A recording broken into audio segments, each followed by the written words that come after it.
વલસાડ પોલીસે ચેઇન સ્નેચિંગની ઘટનાઓમાં સક્રિય 2 આરોપીઓની ધરપકડ કરી કાયદેસરની કાર્યવાહી હાથ ધરી છે.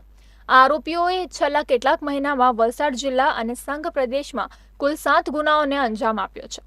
પોલીસની પ્રાથમિક તપાસમાં જાણવા મળ્યું કે આરોપીઓ ઉત્તર પ્રદેશની જેલમાં એકબીજાના સંપર્કમાં આવ્યા હતા અને ત્યારબાદ ગુજરાતમાં ચેઇન સ્નેચિંગની ઘટનાઓને અંજામ આપવા માટે વલસાડ આવ્યા હતા.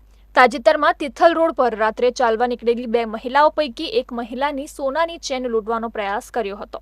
જોકે સતર્ક મહિલાએ ચેન પકડી રાખતા આરોપીઓ માત્ર અડધી ચેન લઈને ભાગી છૂટ્યા હતા, જેમાં વલસાડ સિટી પોલીસે સીસીટીવી ફૂટેજ, ટેકનિકલ સર્વેલન્સ અને બાતમીદારોની મદદથી તપાસ શરૂ કરી હતી.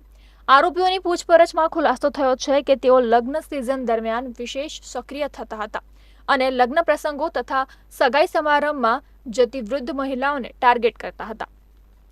આરોપીઓ પાસેથી 2 કટ્ટા અને 4 રાઉન્ડ કારતૂસ પણ મળી આવ્યા છે. આ ગેંગે છેલ્લા 1 મહિનામાં 2 બાઇક ચોરી અને 2 ચેઇન સ્નેચિંગ સહિતના ગુના આચર્યા હતા. વલસાડ એલસીબી અને એસઓજી પોલીસે ભીલાડ ચેકપોસ્ટ પાસેથી આરોપીઓને ઝડપી પાડ્યા હતા અને ટ્રાન્સફર વોરંટ દ્વારા તેમનો કબજો મેળવી વધુ તપાસ હાથ ધરી છે.